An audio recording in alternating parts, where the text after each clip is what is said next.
Hi, this is Pastor Josh from First Baptist de Queen. Thank you for checking this out today. This week we are looking at the days leading up to Easter and what it looked like for Jesus during that Easter week.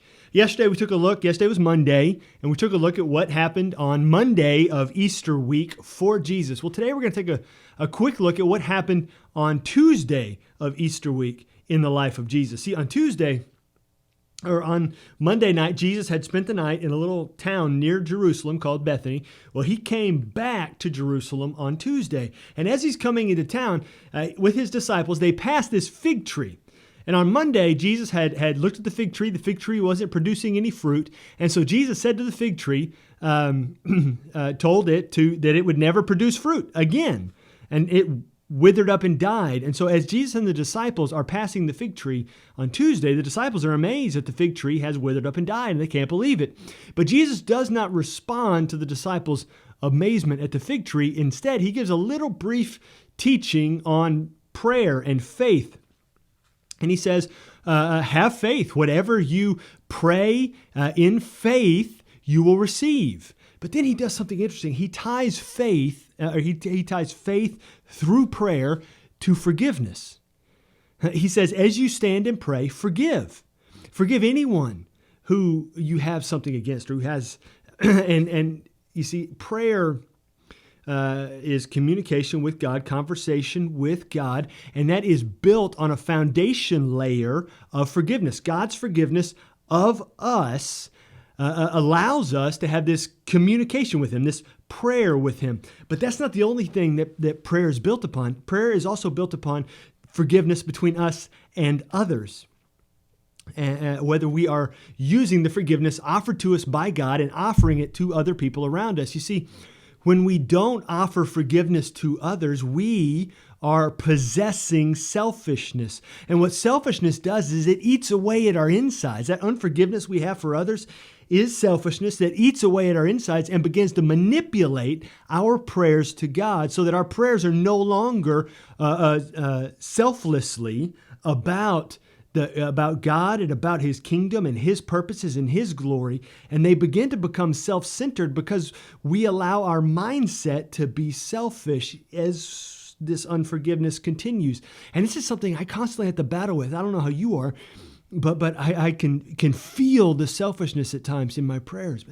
And I've got to root that mess out and get down to the base of what prayer in faith is all about. It's about humble submission to the will of God, which is why in Mark chapter 11, on Monday of Easter week and on Tuesday of Easter week, we see this image of this fig tree that did not produce fruit for Jesus when Jesus required the fruit.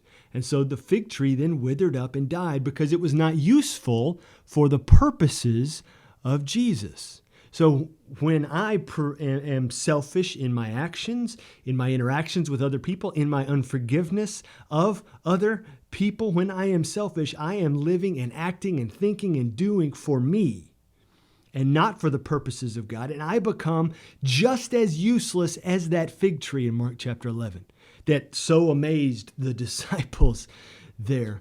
But when I issue forgiveness to the level that Jesus, God, gave me, my faith is expanded, my prayers are empowered, and the world begins to change because of it.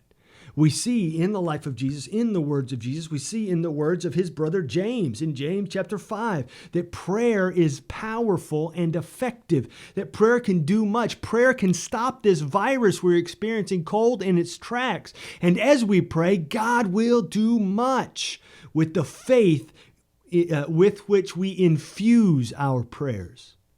So how much faith do you have in your prayer? How much faith am I expending in my prayers? Have I any amount of selfishness and pride and unforgiveness within me that cripples my faith in prayer? So the challenge I would give for you, that I have for me as well, even this morning when I was praying, is my prayer filled with faith and completely, humbly submissive to God and focused on God, devoid of any selfishness, so that I can be useful for Him in prayer, in activity, in life. So as you take a look at what Jesus did on Tuesday, you can read through Mark chapter 11 there and see what went on. It's also in some of the other Gospels as well. But take a look at that. And tomorrow we're going to look at Wednesday. It's very interesting, Wednesday of Easter week, and other people's thoughts on what went on Wednesday. But thank you for checking us out today as we take a look at what happened on Tuesday of Easter week for Jesus. I will catch you in the next one.